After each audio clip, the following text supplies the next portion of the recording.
বিজয় দিবসে জাতীয়তাবাদী ছাত্র দলের পতাকা মিছিল।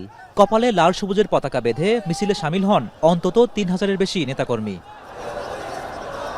বিজয়নগর থেকে শুরু হয়ে রাজধানীর বিভিন্ন সড়ক ঘুরে মিছিলটি শাহবাগে এসে শেষ হয়। সেখানে সমাবেশে ছাত্রদল নেতারা বলেন, গেল ২ বছর বিজয় দিবস উদযাপনে নানাভাবে বাধা সৃষ্টি করা হয়েছে।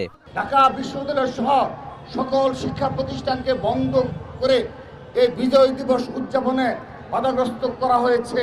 বিকেলে বাংলা মোটর থেকে বিজয় দিবসের আগ্রাসন বিরোধী মিছিল বের করে এনসিপি। শাহবাগ, নীলক্ষেত, শহীদ মিনার হয়ে এই মিছিলের শেষ গন্তব্য ছিল শাহবাগেই। সেখানে সমাবেশে এনসিপি নেতারা বলেন, মুক্তিযুদ্ধের নামে মুজিববাদ চাপিয়ে দিলে তা কঠোরভাবে প্রতিহত করবে এনসিপি।